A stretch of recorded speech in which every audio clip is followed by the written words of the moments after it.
Alright, so now we're going to take your coil bowl out of the plastic bowl, or whatever yours is in. Okay. So it should look like this on the inside. And to pull it out, you're just going to gently lift this whole plastic bag up. Ta-da! And it should come out. Now we got to peel this away. So, be easy doing this. Don't go super fast.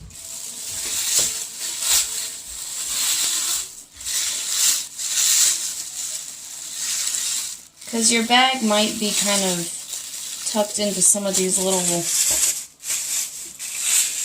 crevices.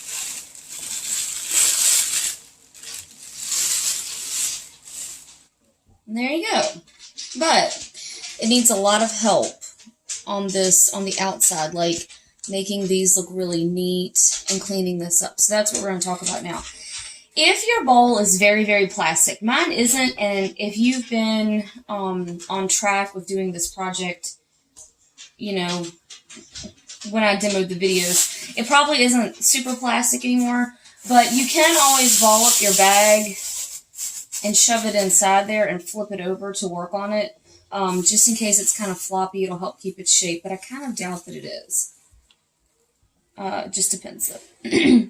So now we want to make everything look really neat, because if you leave all these imperfections in here, it's going to look pretty messy when it's fired. So we're going to go ahead and fix as many of those as we can. You don't want to take your sponge and like scrub over top of all of it and that kind of thing, because if you do that, you're going to lose the definition between your coils. So a lot of this is going to be doing it by hand, one spiral at a time. And it's going to take a while to make everything look really nice and pretty, but you're going to like your end result much, much better, because if you don't do this, you're just going to have a really messy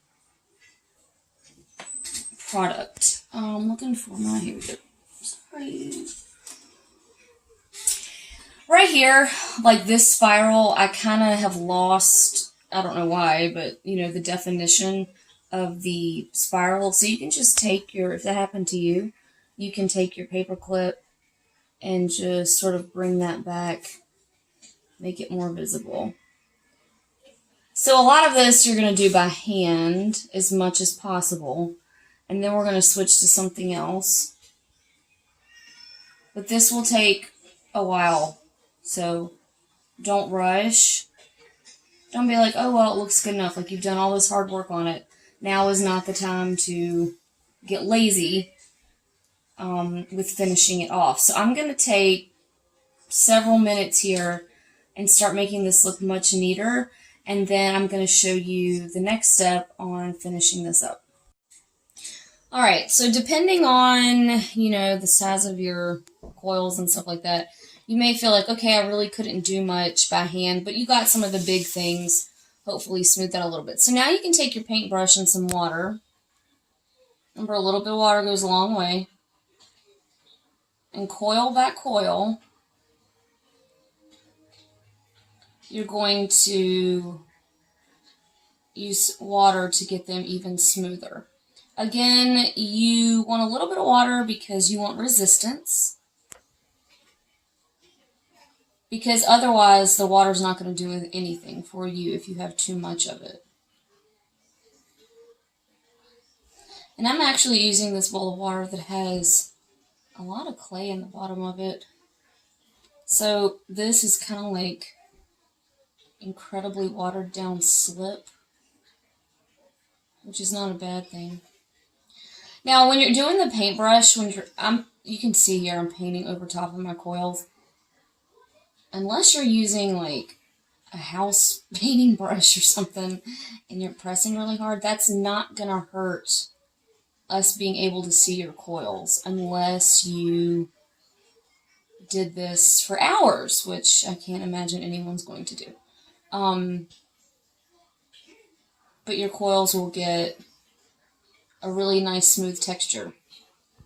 Remember when you're doing this, they are going to change color because you're adding a lot of water to it. It will all dry down to a light gray in the end. So, just like the step where you smooth a lot of things by hand, this is going to take time. And if you just give up or you get lazy, you know, you're going to ruin a lot of the hard work that you've put into it. So, you just have to stick with it, okay? Like, you're going to watch this video. You might even be working on yours while I'm showing the video in class. But, of course, I give you independent time to work. So, you know, you're at home. You can put on your music or whatever, just like you would in the classroom, except you don't have to use earbuds. And just kind of settle into it. And just know that it's going to take time. So, like, right here, that coil has, like, a little fold in it from where I, made it. And so you can erase that. But it takes time.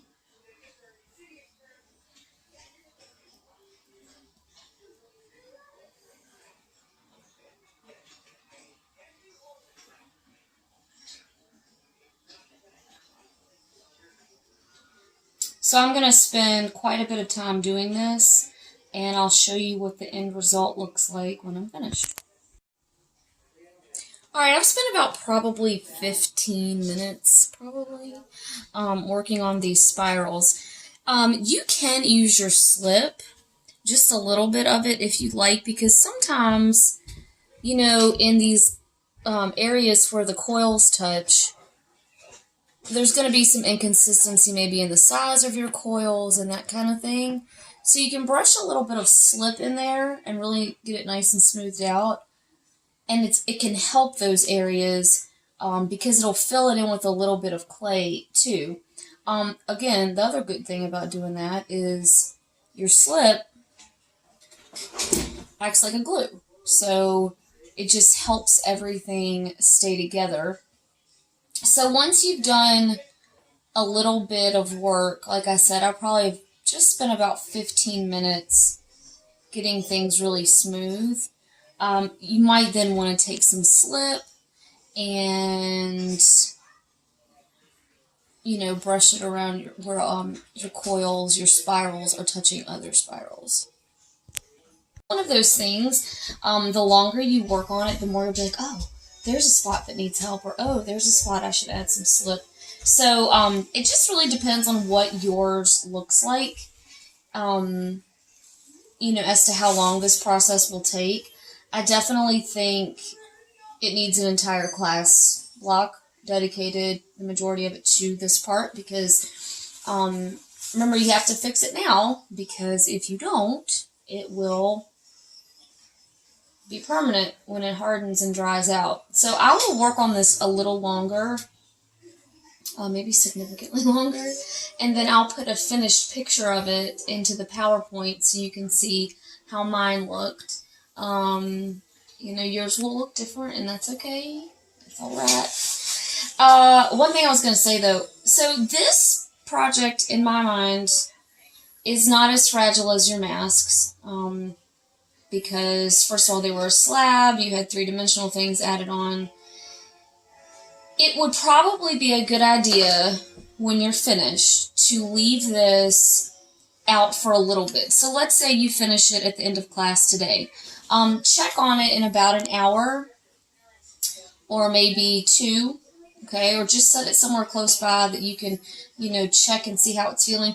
When it starts to feel cool, when it starts to feel like it's getting, you know, leather hard, or at least working its way towards leather hard, you could wrap it back up. I wouldn't wrap it back up if you're finished it and it's really plastic, because when you do that, your bag is going to put the little impressions right back in it that you worked so hard to get rid of. So I would let it get kind of hard, and then you can wrap it up, and then that's not going to happen. So that your clay stays nice and smooth how you worked on it to get it that way. And Then once you wrap it back up, you can just leave it that way. I don't feel like there's as much of a rush on this one to get it back to the school. As long as you just sit it somewhere safe and store it, it should be okay. And it'll take it a little while to dry out because this is quite a bit of clay. So it'll take it a little while to dry out. But again, don't wrap it up while it's super plastic. Wait for it to start to get leather hard before you do that. You don't need to keep that bag in there. You can pull that out. Okay. I just had it in there just for a little bit of support. You could also fill it full of paper towels. That would be supportive as well as you're working on it, getting it nice and smooth. And before you wrap it up, make sure you take a picture of it and put it in your online portfolio so that I can give you credit for all of your hard work.